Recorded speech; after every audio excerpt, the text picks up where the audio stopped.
तौर तरीके बदलो, अंदाज बदलो, आपका इखलाक बदल जाए, किरदार बदल जाए, जुबान की तलखी चली जाए, कड़वा कुशैलापन निकल जाए, डांट डपट निकल जाए।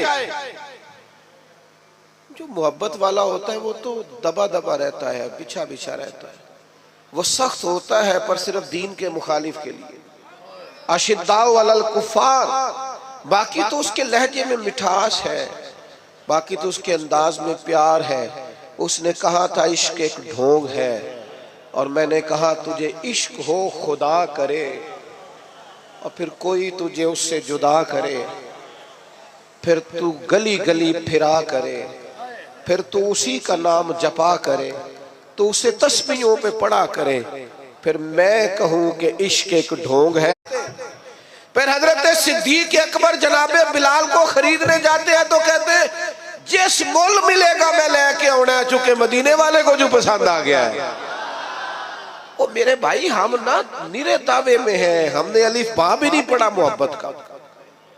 हम तो सारे काम करते हैं सियाने सियाने, और जब हम गुफ्तगू करते हैं तो मोहब्बत से शुरू करते हैं। तेरा अंदाज, तेरा स्टाइल, तेरा उठना बैठना। हजरत साद बिन नबी वकास को प्यार हो गया नबी पाक से, मुसलमान हो गए। अम्मा जो थी वो एहतजाज पे बैठ गई, भूख हड़ताल कर दी माँ ने, और सारे लोग जानते थे कि हजरत साद बिन नबी वकास अपनी वालदा से बड़ा प्यार करते हैं। छोड़ देनी, मेरी बात पर तवज्जो करें। इधर देख प्यारे भाई, ना बोलो, इधर देखो। अब तो माशाल्लाह से इतना खूबसूरत माहौल बन गया तो, और आपको पता है तकरीर भी मैं थोड़ी करता हूँ, मूड के लाना है जल्दी से बात को खत्म करने की जानी। हजरत साद बिन नबी वकास की वालदा सब जानते थे आप बड़ा प्यार करते हैं। वालदा भूख हड़ताल पे बैठ गई, कहने लगी जब तक आप कलमा नहीं ना छोड़ेंगे भूख हड़ताल नहीं छोड़ती। एक दिन भी रोटी नहीं खाई, 2 दिन भी नहीं खाई, 3 दिन भी नहीं खाई। गली गली बातें होने लगी। बातें तो होती हैं। हजरत सैयदना साद बिन नबी वकास माँ जैसे कहती थी कर लेते थे, जाके ना तो वालदा के पास खड़े हो गए। इधर देखना मेरी तरफ। कहने लगे अम्मा मैं तेरा ही पुत्र हूं ना,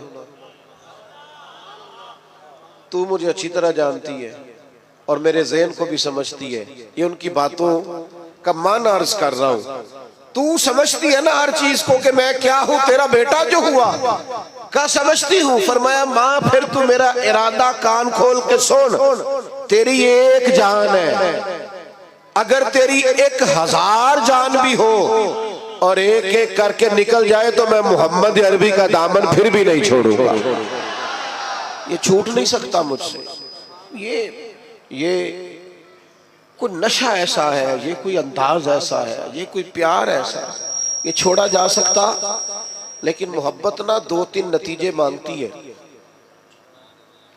एक तो मोहब्बत करने वाला कभी बदखुल्क नहीं होता, क्योंकि मोहब्बत कड़वा बोलने नहीं देती, वो हमेशा बाइखलाक होता है। हाँ, आपके लफ्जों से भी पता चले कि मोहब्बत वाले हैं। ऐसा ना हो कि लफ्ज तीर बरसाएं। अगर आप हुजूर से मोहब्बत करते हैं तो सबसे पहले अपना अखलाक ठीक करें। क्यों?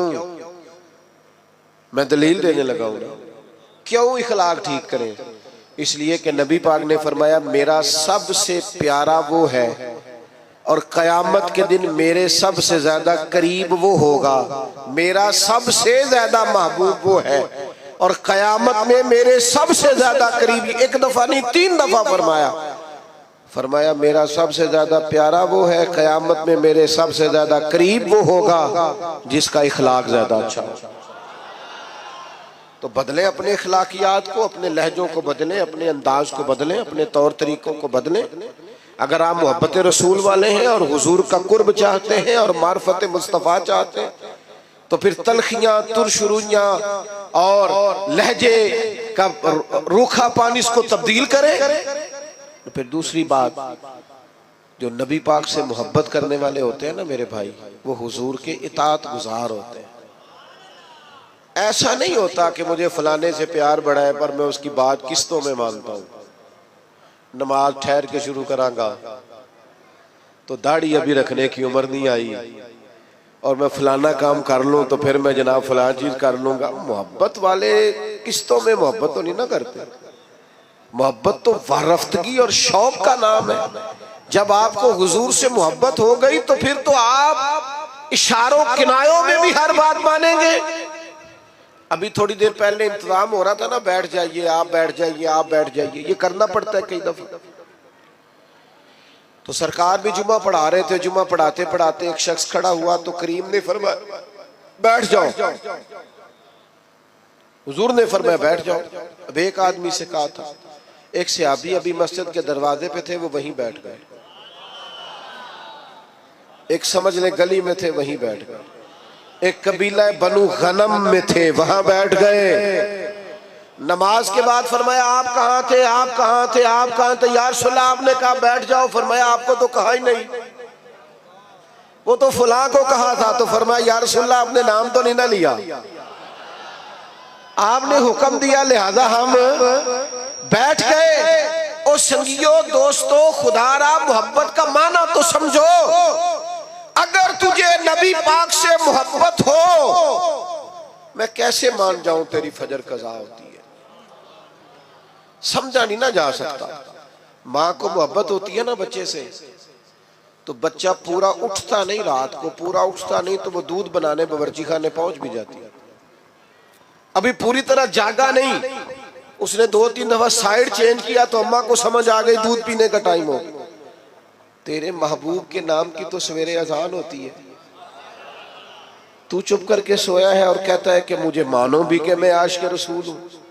तो भाई इस तरह तो माना नहीं जा सकता। आपको अमलन सबूत देना पड़ेगा, अमलन सबूत देना पड़ेगा। और फिर अगर हुजूर से मोहब्बत है तो मोहब्बत रसूल का एक बड़ा, अपनी जमात, अपनी तंजीम, अपनी पीरी मुरीदी, अपने खाते, अपना आना, अपना जाना, अपने तौर तरीके, अगरचे बुत हैं जमात की आस्तीनों में, और मुझे है हुक्म अज़ां ला इलाहा इल्लल्लाह। उम्मत से प्यार हो, उम्मत से, उम्मत की बात कर, उम्मत की। अगर तू आशिक़ रसूल है तो सच बता, कभी रात को सोते हुए फलस्तीन की बेटियां याद आई हैं? अगर तुझे वाकई प्यार है रसूलुल्लाह सल्लल्लाहु अलैहि वसल्लम से तो बता कि खून में नहलाया हुआ सारा गज़ा कभी तन्हाई में बैठकर तुझे ख्याल आया है? तेरी तवज्जो पैदा हुई है, तेरा कभी ज़हन बना है? लेकिन बस अपनी जिंदगी में मस्त, हर कोई मस्त मय ज़ौक़े तने आसानी है। ऐदरी फकर ने दौलत उस्मानी, तुमको असलाफ से क्या निस्बत रूहानी। भाई अगर हुजूर से मोहब्बत हो तो फिर नबी पाक सल्लल्लाहु ताला अलैहि वसल्लम की उम्मत से प्यार हो। फिर ये तो नहीं हो सकता ना कि एक गली में 10,000 का पिज्जा भी आए रात को और उसी गली के अंदर बच्चे भी रोते हो कि उनके पास रोटी कोई नहीं। ऐसा तो नहीं ना होता। मेरे भाई अपनी जिंदगी में मिजाज में मोहब्बत के उसूल तो समझे, कायदे तो समझे। बेटा खामोशी से सुनते हैं, खामोशी सुनते हैं, अल्लाह आपको जज़ा दे, आप बड़े प्यारे, खामोशी से सुनते हैं। अब कुछ ना कहें जी, गल मोहब्बत ही हो रही, तुसी लड़ाई कर रहे हो दरवेश आदमी। आप सुने, बस 2-1 बातें और करनी है, मजमून मुकम्मल हो गया। हुजूर की उम्मत का प्यार और फिर नबी पाक से मोहब्बत हो और खिदमत दीन का जज्बा ही ना हो। मैं भी हुकूक बयान करता हूँ उलमा के, आइमा के, लेकिन मेरी राय ये है कि हम खादी में अगर हमारी कोई खिदमत भी ना करे तो हमने तो दावा किया है मोहब्बत रसूल का। नबी पाक के दीन की तरवीज के लिए, इशाअत के लिए, दीन आगे बढ़ाने के लिए, मस्जिदों की तामीर के लिए, इदारे, मदारस, बच्चों को कुरान पढ़ाना, बच्चियों को तालीम दीन देना, इखलाकियात का सबक देना, क्या ये हमारी जिम्मेदारी का हिस्सा नहीं? उसके लिए दौरे जदीद के तकाज़ों की रोशनी में हमारी मंसूबाबंदी क्या है, हमारा इरादा और प्रोग्राम क्या है? लेकिन चूंकि हमने दावा कर दिया और हम कहते हैं फिर हमें मानो भी और जबरन मानो, तो मोहब्बत रसूल के तकाजे को समझो। नबी पाक अलैहिस्सलाम की मोहब्बत जो पैगाम देती है उस पैगाम को अमलन अपनाओ।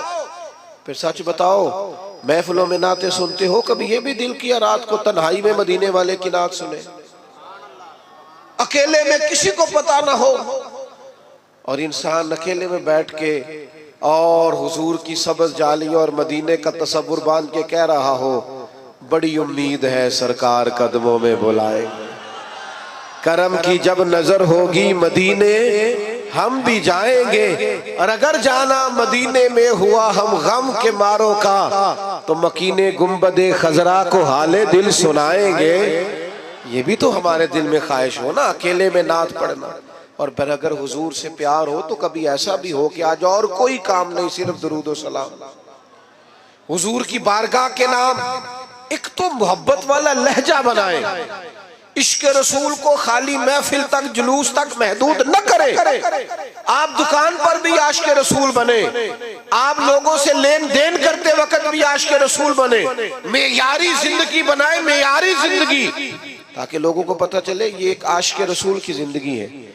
लेकिन अगर जिंदगी में कोई मेयार ही नहीं, देखो ना हुजूर की सबसे पहली अदा जिससे लोगों को तारुफ हुआ था वो क्या थी कि हुजूर सादिक और अमीन है, सच बोलते हैं और दयानतदार है। तो ये कैसा आशिक रसूल है जो झूठ बोलता है और बिला वजह बोलता है, कोई दीनी दुनियावी कोई फायदा नहीं, झूठ बोलता है और जगह जगह बोलता है, इलेक्शन मुहिम के दौरान बोलता है, मंशूर दस्तूर छापते बोलता है, हर वक्त अपनी जुबान पर लताइफ रखने के लिए और सिर्फ अपने आप को माहौल के अंदर पेश करने के लिए ये झूठे वाकयात घड़ता है और लताइफ घड़ता है। खुदारा अपने लहजों को बदले, अंदाज को बदले और अपने ऊपर कुछ ऐसी खास पाबंदियां लगाए जिससे अंदाजा हो कि ये आदमी मोहब्बत रसूल वाला है। मैं चूंकि बात खत्म करने लगा हूं, मेरा उन्वान मुकम्मल हो गया। 3 बातें जिंदगी में अपने ऊपर नाफिज कर ले हुजूर के गुलाम। एक तो तय कर ले कि जिंदगी में झूठ नहीं बोलना, सिर्फ इंशाअल्लाह नियत का करा रहा हूं, वैसे वादा भी आप कर ले तो बुरा नहीं, झूठ नहीं बोले। बद एतमाद हो गई है मिल्लत, अब लोग एतबार नहीं करते, अब खो गया है मुसलमान का विकार, अब लोग एतमाद नहीं करते। झूठ की बुनियाद पर दस्तावेजात बनाना और झूठ की बुनियाद पर जाकर कभी किसी मुल्क में कभी किसी मुल्क में अपने आप को पेश करना, ये मुसलमान के विकार के मुनाफी। तय करे जिंदगी में। और दूसरी बात अच्छी तरह समझ ले, नबी पाक का फक्र इख्तियारी है। जिंदगी को सादा करें, उठने बैठने को, आने जाने को, खाने पीने को सादा करें और सादे लोगों के बीच रहना अपने ऊपर तारी करें। कुछ अमीर लोग मार्केट के अंदर कुछ नए रस्म और रिवाज लाते हैं जिसकी वजह से गरीब भी मुश्किल का शिकार हो जाता है। खुदारा आप थोड़ा सा माहौल में गुंजाइश दें ताकि मजदूरों के लिए, गरीबों के लिए जगह बने। आपने रिवाज पैदा किए हैं बाल जो गरीब को भुगतने पड़ते, थोड़ी सी गुंजाइश लाएं, मना नहीं कर रहे लेकिन थोड़ा सा नजरसानी करें। और तीसरी मेरी आपसे गुजारिश है, लड़ना झगड़ना, तल्ख बोलना, नाराज होना कोई बात नहीं। अगर कभी को बंदा कह दे थोड़ा पीछे हट जाओ तो कोई हर्ज है। अगर कभी को शख्स कह दे कि जनाब ये इंतजामी उमूर है थोड़ा मौका दे दो तो कोई एतराज है। ये बहुत जल्दी तल्ख हो जाना, बहुत जल्दी नाराज हो जाना और बहुत जल्दी अपने लहजे के अंदर कड़वाहट लाना, ये अंदाज भी दुरुस्त नहीं है। हुजूर हमेशा मुस्कुराते।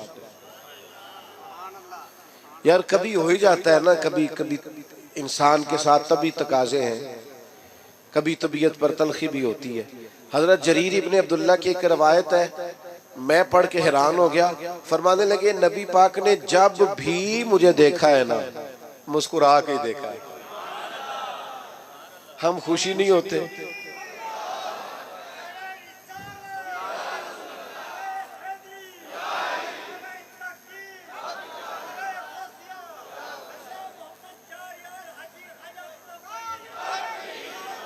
तो भाई आप मुस्कुराते नहीं, हंसते नहीं। तलखियां, दुख, आजमाइशें जिंदगी में। लक़द खलक़नल इंसान फी कबद, अल्लाह ने बंदे को मुशक्कत में पैदा किया है। अच्छा दुख हर जगह ही है, उनका नाम बदला हुआ है। कहीं कोई बीमार है और कहीं कोई बे औलाद है। दुख सब जगह है, बस जरा थोड़े थोड़े ना। और एक तजर्बे की बात भी बता दूं, चलो जैसा भी मौका है, माहौल है, समझ आई तब भी ठीक है, ना आई तब भी ठीक है। जो लोग आपको बड़े नजर आए ना, आपके ख्याल में वो बड़े हैं, समझ लेना उनके दुख भी बड़े हैं। बड़ों के दुख भी बड़े होते हैं, तकलीफें भी बड़ी होती हैं। जब आदमी बड़ा होता है तो उसने सुनने होते हैं सबके, वो किसी को सुना नहीं सकता। उसके सीने में जो राज होते हैं वो बड़े डाढ़े होते हैं। हाँ, आजम विरला ही कोई जाने साडे रोग अंदर दे गुजे।